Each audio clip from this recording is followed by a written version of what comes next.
Hey there everybody, it's Mike DiLisio and I'm back with another rapid fire roundup. This is a series of videos where I give kind of little bite-sized reviews of games that I've played that have usually been reviewed by somebody else on the channel. And so I'm just kind of giving my thoughts on these games as well, since I wasn't a part of the original one. So looks like I'm going to be doing six of them today, and I'm just going to go in alphabetical order to keep it simple on myself. So let's just get started right off the bat with Cryptic Nature. Cryptic Nature, I ended up giving a 5 to, and you know, I feel bad about this one because I think it's got a very, very cool theme, this cryptozoology theme, and it also, for the most part, has a really cool production too, with some really nice looking pieces, and the art I actually like quite a bit in the game, but the actual gameplay itself is unfortunately much more convoluted and clunky than it should be. This feels like it should be a family weight game, quite honestly. It's kind of the vibe that it's putting forward, and in some ways it is, but in other ways, again, it's a little too convoluted for that. There's some polyomino elements, there's some point-to-point movement, but there's also more luck in the game than I would particularly like for as long as the game is. That's another issue I have with the game. I feel like it's too long. So a game of missed opportunities. I really feel like if this was developed a bit more and came back in a second edition where they smoothed off some of the rough edges, kind of pulled some things out of the game that I don't think need to be in there, maybe did some things to help mitigate some of the luck, you know, it could be a game there, but as it is, it's a 5, not something I can recommend. Coming up next in alphabetical order, we have Ethnos. Now, this is the second edition of Ethnos, the CMON version of the game. This is a game that has been out for a while and has been pretty highly regarded overall. I liked Ethnos. It's never been a game that I felt like was going to break into my top 20 by any means, but it's a game that I appreciated, I enjoyed, and I'm glad that this new edition is here. I'm giving this a 7.5. So it's difficult because am I rating the game based on just the game of Ethnos, or am I rating it based on this new edition? And it's kind of this as the game. So the 7.5 means that I like Ethnos, I recommend the game, I think it's a clever card-driven area majority game. Do I feel like there's some elements of the production that are worse than the previous production? Yes. I feel like some of the graphic design of the cards, especially, and the colors, are not as clear and distinguishable as I would like them to be. But I like the design, and I do like the art. I don't have a huge issue with the anthropomorphic animal art. That doesn't bother me. The different layout of the board, that doesn't bother me. All of those are kind of like 6 of one, half dozen of the other. I didn't love the art in the original Ethnos, to be clear. But the game itself is good. I'm glad that there's a new edition of it out. They've, got a whole bunch of the different clans out there. So happy it's back, 7.5. But I didn't have a huge kind of like attachment to the original edition. All right, coming up next is Explorers of Navoria, which I'm giving an 8 out of 10 to. This is just a lovely family weight, maybe family plus weight game with some very, very cute art where you are doing a little bit of action selection by pulling tokens out of a bag. You pull a couple of tokens out of a bag, it gives you a couple of options of actions you can take, and a lot of times you're going to be taking actions that are going to be getting cards. Essentially, you're going to always be taking actions that originally will get you cards. Those cards will allow you to do things. There's some tableau building. There's some kind of tracks you can move up in the game. And after you've kind of taken those actions, then you're going to remove, in kind of reverse play order, you're going to remove those discs, put them somewhere on a main board. That's going to allow you to kind of gather some things. Just a very clever, simple system to drive this game forward, and it's one that I feel like has a wide appeal, not just from the look of the game, but with the simplicity of the rule set. Just a really, really good game, 8 out of 10, and when you add the expansion onto it, it actually becomes a game that I feel is excellent, even a higher score when you include the expansion onto it.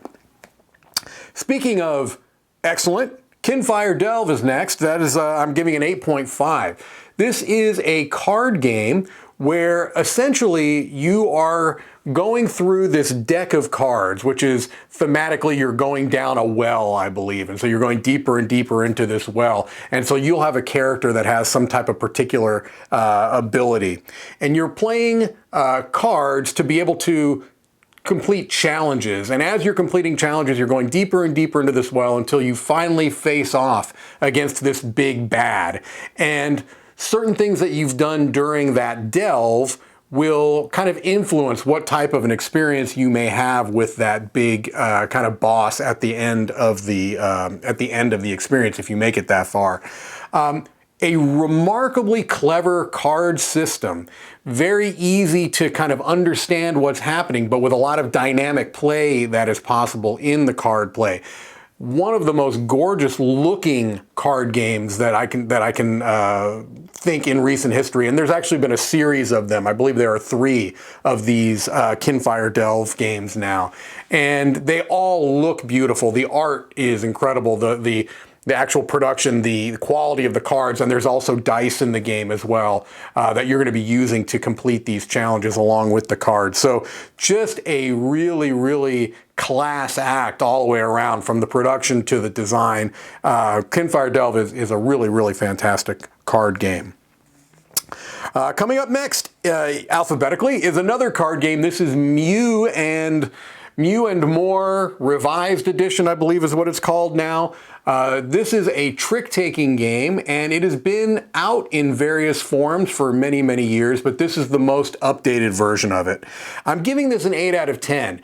This is a very, very clever and thinky trick-taking game where it's going to end up being a team game, and you don't know your teammates at the beginning of the game. And so that in and of itself is kind of unique among trick-taking games, is that you're going to have players at the beginning, they're going to be bidding cards out of their hand. So you're going to be putting cards that you have in your hand face up on the table so that people can see some of what you've got in your hand. And the person who bids the most is going to be the crown player, and the person who bids second most face-up cards in front of them is going to be the shield player. And then once both players have been determined, the crown and the shield, then they're going to choose their teammates based possibly upon what they've seen from what they may have revealed. And then you're trying to hit a particular value of number of tricks, and you're going to get points based upon that. It's complex, right? There's a lot going on. This is not the type of trick-taking game that I would recommend for beginning trick-takers, trick-taking players. But if you are a veteran of trick-taking games, if you like really kind of odd, off-the-beaten-path trick-taking games, especially ones where you have to kind of determine a bid for the number of tricks you're going to win, this is a really interesting take, and it doesn't feel really like any other trick-taking game that I've played. I mean, it has elements of things that are familiar, but the entire package feels unique to me. And so Moo and More Revised Edition is one that you should check out if you're a big fan of trick-taking games and are okay with some complexity. All right, finally is a trick-taking game of sorts also. This is My Favorite Things. It's also alternately called My Favorite Things, as in the I. I'm giving this a 7 out of 10, and this is a tricky one for me to put a number value on, because it's not really a trick-taking game. It's much more a party game that uses trick-taking as a mechanism to kind of drive the game forward. And really what this is about, it's one of those types of party games where it's how well do you know the people around the table. And so to some extent, this is a party game where to be at its most successful, you should probably know the players around the table, right? Because the idea is that you are going to have a category and a certain number of cards in your hand that are basically ranks from 1 to 5 and a card you don't like. So 1 to 5 and then a broken heart. And the idea is that someone's going to give you a category, let's say it's cereals, and then you're going to write what your favorite in ranking order from 1 to 5 are for that category and one that you don't like. And then they're going to get kind of hidden behind, this is a card game where you've got kind of sleeves and you pull them up to write it and then you slide it behind a sleeve that kind of obscures it. And so the idea is that you're going to be playing these cards kind of as tricks with the values of how much you like that particular thing. And so the thing that you like the most is going to be your ranked 1. And so if you've got a series of cards on the table and there's only one 1 out there, the 1 is going to win because it's the highest ranked thing. But if there's a 1 and then somebody that has the thing that they hate, then the hate card is going to win. So it plays around with trick-taking ideas, but it's really, again, more of a party game. There are some production issues I have that kind of knock it down a little bit, namely the idea that you're kind of sliding and unsliding dry erase cards that can lead to some smearing very easily. You have to be very careful about the cards not getting smeared when you're lifting them to write and then sliding them behind the little card to barrier type of a thing.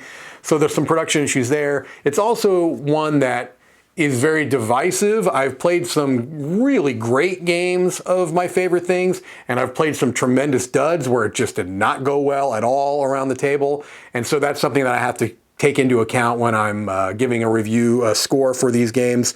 I like it a fair amount, enough to recommend it, but I also have played with some people who just absolutely hated it. So there you go. My favorite things, a 7 out of 10.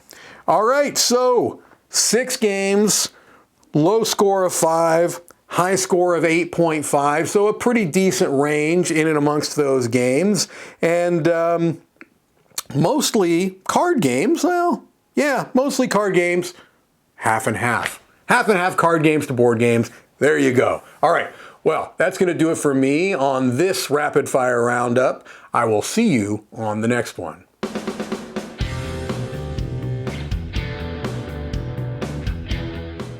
Hey everybody, thanks for watching another video from the Dice Tower. Hey, you want to learn more about us, communicate with us? We have a Facebook group, we have a Discord channel, lots of different ways to get involved with the Dice Tower. You can find that in our Linktree link below. So just click that, it will take you and you can communicate with us on Facebook, join our Facebook groups. There's lots of cool things that you can find and become part of the Dice Tower.